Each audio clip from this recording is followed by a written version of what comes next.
이 고린도전서 1장 계속해서 제가 이제 말씀을 나누고 있는데, 고린도전서 1장은 특히 여러 파로 나뉘어 있는 이 고린도 교회 성도들이 이 세상적인 관점을 가지고 자기가 추구했던 그것을 자랑하면서 서로 이제 파가 나뉘었던 것을 말씀하고 있는데, 그런 것들을 이제는 내려놓고 오직 주 안에서 자랑할 것이 있다면 주 안에서 자랑할 것을 촉구하는, 그러면서 하나가 될 것을 촉구하는 이 바울의 심정이 1장에 잘 담겨 있습니다. 그러면서 이 바울이 이 고린도에 처음 갔을 때 어떤 심정으로 복음을 전했는가를 오늘 본문이 말해주고 있는데요. 오늘 본문 1절에서 2절 말씀을 다시 읽어보도록 하겠습니다. 시작. 형제들아, 내가 너희에게 나아가 하나님의 증거를 전할 때에 말과 지혜의 아름다운 것으로 아니하였나니 내가 너희 중에서 예수 그리스도와 그의 십자가에 못 박히신 것 외에는 아무것도 알지 아니하기로 작정하였음이라. 아멘. 바울은 늘 변함없이 초질관 예수 그리스도의 그 십자가 외에는 아무것도 없다, 내가 전할 것은 그것밖에 없다라는 것을 전하고 있습니다. 그리고 본인이 복음을 전하는 과정에서 자신의 능력, 자신의 어떤 학벌, 그리고 본인의 어떤 말솜씨로 인해서 그 복음이 가려질까 봐 두려워하고 있는 것이죠. 그러면서 말과 지혜의 아름다운 것으로 하지 않았다라고 말씀을 하고 있습니다. 이 바울이 고린도의 복음을 전할 때 이 고린도 그 사회는요, 그 헬라 철학 사상이 이제 주류를 이루고 있었습니다. 철학적 논리와 세상의 이성이 영향을 미치고 있는 사회였다라는 것이죠. 그래서 유창한 수사학적 기법이나 화려한 연설을 하는 사람들이 특히 이제 여행을 하면서 그것을 직업으로 삼는 연설가들이 많이 있었습니다. 그러니까 그것을 계속해서 그 고린도 교회 그 주변의 나라들은 헬라 그 사상의 영향을 받는 사람들은 그런 문화에 익숙해 있는 거예요.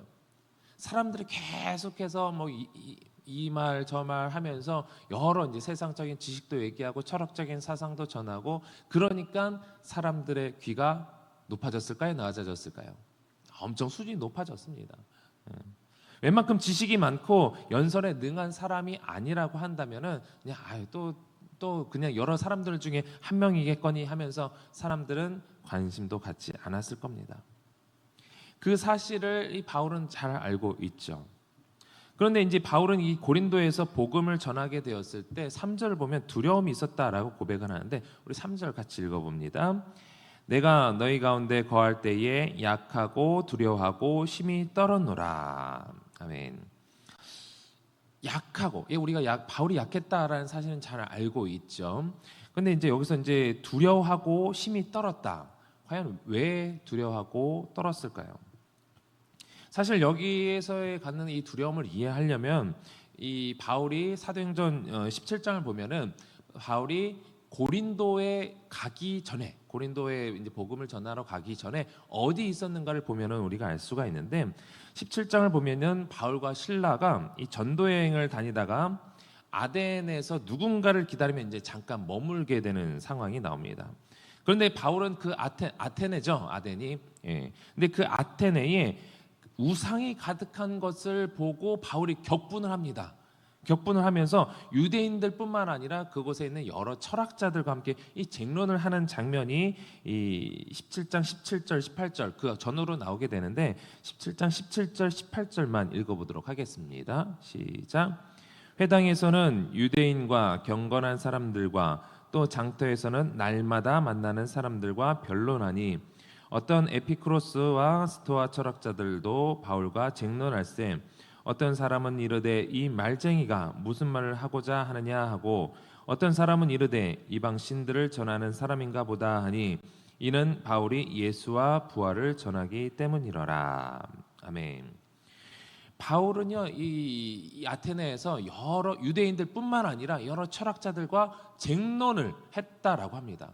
그러면서 그 쟁론을 하는 상대방 입장에서는 이 말쟁이가 어떤 사람이에요? 또 여러 말하는 사람들 중에 한 명, 그냥 말을 하는 사람이에요. 말을 하는 사람이라고 인정했을 때 말 잘하는 사람이에요? 못하는 사람이에요? 예, 잘하는 사람입니다. 어떤 이 사람들은 이 바울이 말을 못했다라고 하는데 여러 성경을 보면은요, 바울은 말하는 것이 결코 그렇게 둔하지는 않았어요. 그런데 그 바울의 전도를 듣고 여기서 쟁론하는 과정에서도 소수의 믿는 자들이 생겼다라고 17장 끝에는 말씀을 하고 있습니다. 그런데 바울은 어떤 이유로 더 이상 이곳에서 복음을 전하지 못하고 그곳을 떠나게 됩니다. 그리고 고린도 지역으로 이동하게 되었고, 고린도 지역에서는요 1년 6개월 동안 머물면서 복음을, 하나님의 말씀을 가르쳤습니다. 그리고 이 고린도 교인들 중에서는요 바울을 배척하는 사람들이 있었는데, 이 배척했던 사람들이 바울을 이렇게 평가를 하고 있는데, 고린도 후서 10장 10절 말씀을 보겠습니다. 시작. 그들의 말이, 그 편지들은 무게가 있고 힘이 있으나 그거로 몸으로 대할 때는 약하고 그 말도 시원하지 않다 하니. 아까도 말씀드렸지만 바울은 약한 부분이 있어요. 질병이 있어요. 근데 여기서는 편지는 괜찮은데, 글로 쓰는 건 괜찮은데 말은 시원하지 않다는 거예요. 저 사람 말은 좀 제대로 못한다 이러는 거예요. 왜 그랬을까요? 아까도 말씀드렸듯이 바울이 아테네의 철학자들과 논쟁했다라는 것을 보면요, 웬만한 말씀씨 가지고 논쟁을 할 수가 없어요. 그냥 한두 번 논쟁에, 그 상대방의 논리에 부딪히면요 그냥 더 이상 끝이에요. 근데 바울은 논쟁을, 그 철학자들의 팽배해 있는 말쟁이들이 잔뜩 있는 그곳에서 논쟁을 했다라는 겁니다. 외적으로 건강상의 문제가 있어서 약할 수는 있습니다. 그런데 그의 말솜씨가 부족해 보이지 않는 상황에서 고린도 교인들, 이 반대파들이죠. 반대파들은 이 바울을 향해서 그 말솜씨는 시원치 않다 이렇게 평가를 하고 있다. 이것을 우리가 한번 이해해 볼 필요가 있습니다. 왜 그랬을까? 그러니까 아까 본문 3절에서 바울이 고린도에 머물 때 약하고 두려워하고 힘이 떨었다라는 것은요, 단지 주어진 환경으로 인한 것이 아닙니다. 내가 이곳에서 어떻게 말을 할까, 내가 말솜씨가 없는데 이래서 두려워서 떤 것이 아니라 다른 이유가 있었다라는 것이죠. 그러니까 아테네에서는요, 이 바울 자신이 거룩한 분노로 인해서 아테네에서 그 철학자들과 논쟁을 했습니다. 자신의 말을 의지하며 복음을 전했던 결과가 비록 소수 믿는 자들이 생기긴 했지만, 본인이 기대했던 만큼 내가 이렇게 이 변론자들과 논쟁하는 철학자들과 논쟁을 했으면 저 사람들 다 꺾고, 와, 예수가 대단하다, 내가 전한 그 복음이 대단하다 하면서 많은 사람들의 믿는 자들이 생겨나야 되는데, 생각했던, 본인이 기대했던 그만큼의 결과가 나타나지 않았던 것이죠. 그것에서 교회가 세워져야 되는데, 아테네 교회 들어보셨습니까? 고린도 교회, 에베소 교회, 빌립보 교회는 들어봤지만 아테네 교회는 저도 못 들어봤습니다. 물론 있겠죠. 그러니까 이제 이 철학자들과 논쟁하는 건 내가 알고 있었던 지식, 말솜씨, 변론하는 능력, 이것이 중요한 것이 아니구나. 내가 좀 잘났다고 생각하지 않았겠죠. 그래도 내가 이 말솜씨로 인해서 이 복음을 전할 수 있었다 생각했겠지만 그것이 아니었다라는 것을 이 아테네에서 느꼈던 거예요. 그러면서 아까 이 1장 2절에서도 내가 예수 그리스도의 십자가만을 전하기로 작정했다라고 결심하는 것이 괜히 그런 결심을 하는 것이 아니에요. 그런 고백을 괜히 얘기하는 게 아닙니다. 이런 상황을 이해하면서 우리가 3절에서부터 5절을 다시 한번 읽어보도록 하겠습니다. 시작. 너희 가운데 거할 때에 약하고 두려워하고 힘이 떨었노라.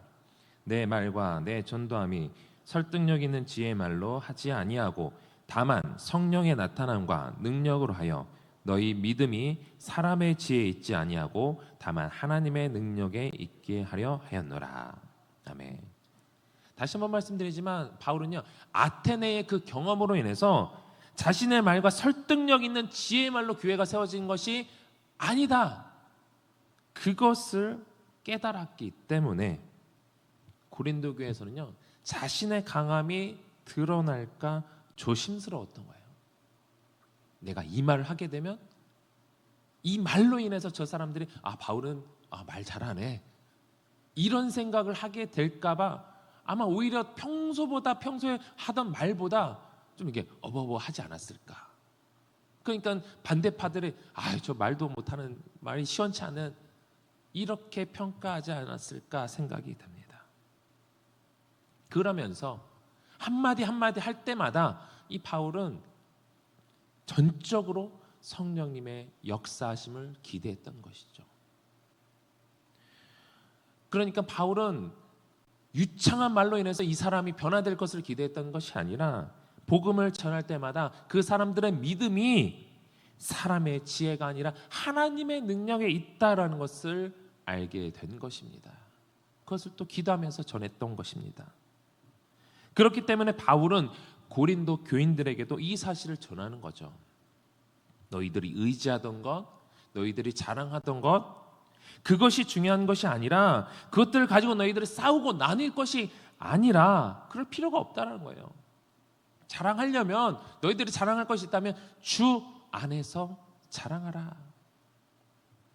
오직 우리가 알아야 할 사실이 있다라고 한다면 그것은 세상의 지혜가 아니라 하나님의 지혜다라는 것입니다.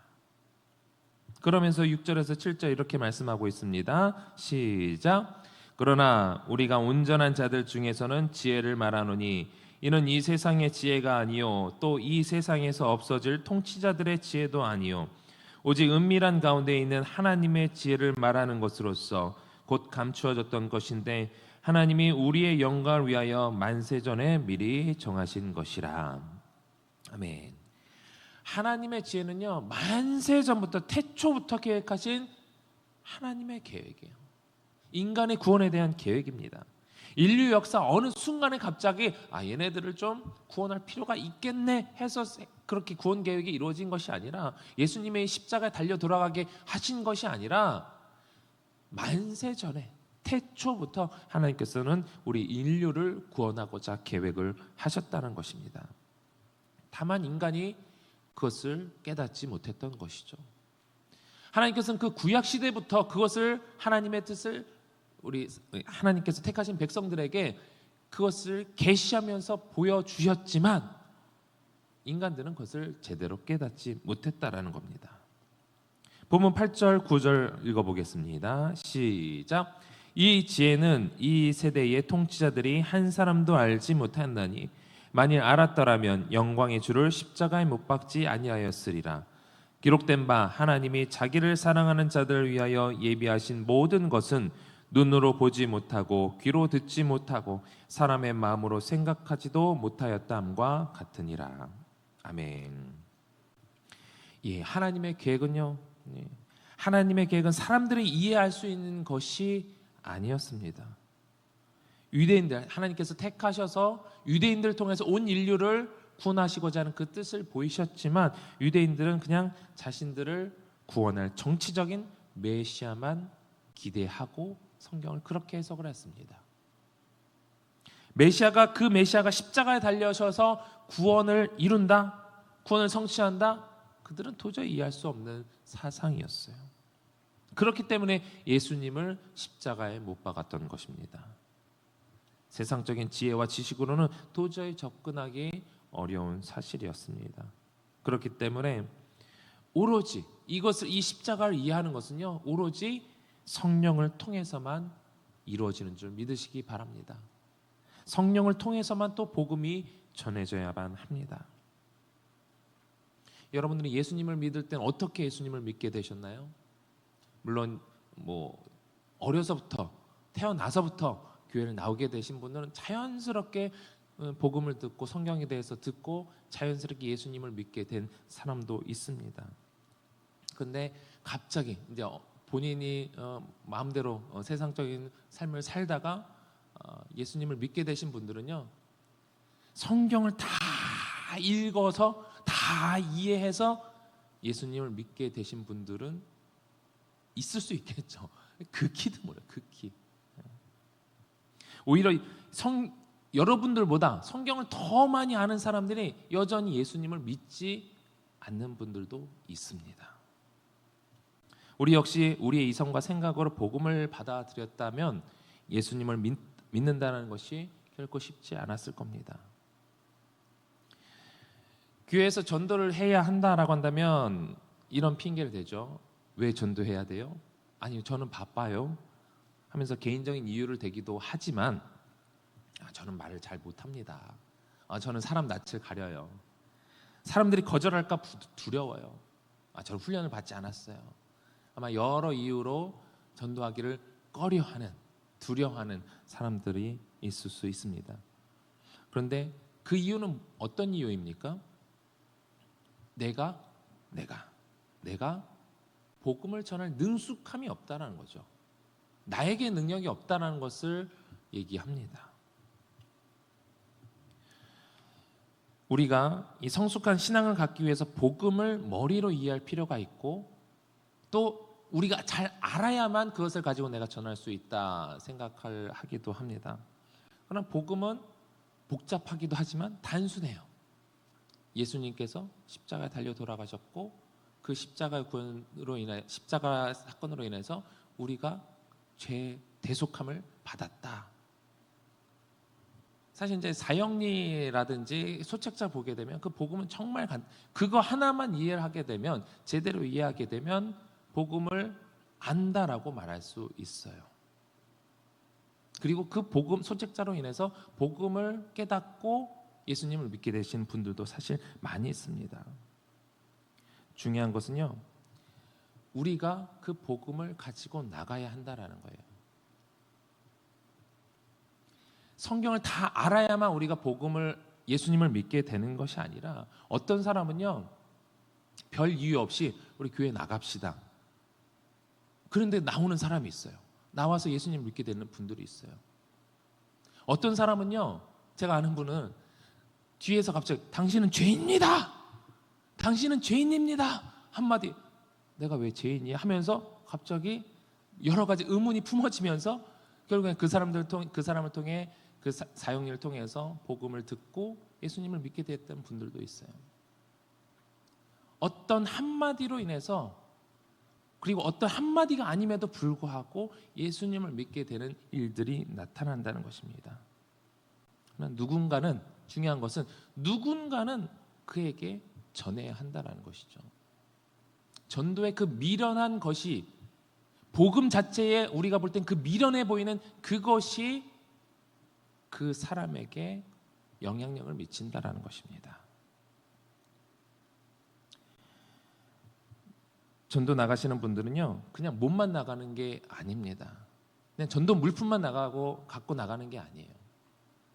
그렇게 하기 전에 먼저 기도를 합니다. 기도를 해요. 우리가 한 영혼을 만나더라도 하나님 그 영혼을 구원해 주십시오. 성령님 역사해 달라고 기도를 합니다. 한마디로 인해서 그 사람들이 들어왔다? 그냥 갔는데 그 사람이 교회 나왔다? 아닙니다. 기도해서 그런 거예요. 하나님이 역사하셨기 때문에, 성령님께서 역사하셨기 때문에 그 영혼들이 돌아오는 거예요. 누군가 그 주변에서 그 사람을 위해서 기도했기 때문에 그 사람이 돌아오는 겁니다. 전도표에 이런 말이 있습니다. 나가면 있고 나가지 않으면 없다. 나가야 열매가 있다는 거예요. 누군가 복음을 전해야 한다라는 것입니다. 나가야 성령님께서 역사하신다는 것입니다. 말을 잘 하지 못하는 것, 낯을 가리는 것, 사람들이 거절하는 것에 대한 두려움 등은 우리가 사실 많이 안 나가서 그래요.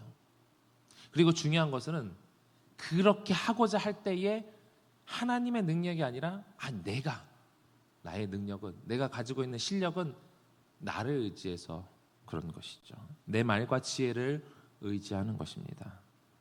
그러나 바울은 분명히 말합니다. 오늘 본문 4절 5절 다시 한번 읽어보겠습니다. 시작.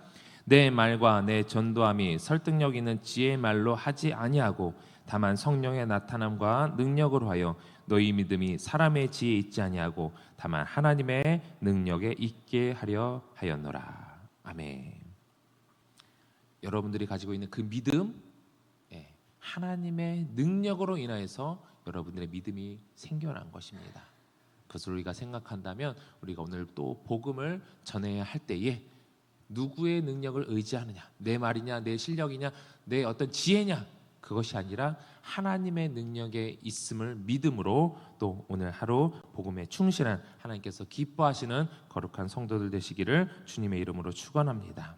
우리 주신 말씀 기억하면서 기도하실 때에 우리의 믿음 오직 하나님의 능력에 있음을 믿으면서 우리의 힘과 말과 지혜가 아닌 성령님의 나타나심과 능력으로 복음을 전하는 우리들이 되게 해달라고 기도하시고, 또 교회와 각 기관이 한 해를 잘 마무리하게 하여 주시며 또 다음 세대 부흥을 위해서 또 둔청동 시대가 활짝 열릴 수 있도록 또 각자의 기도 제목을 놓고 우리 주님 3번 간절히 부르고 통성으로 기도하겠습니다. 주여 주여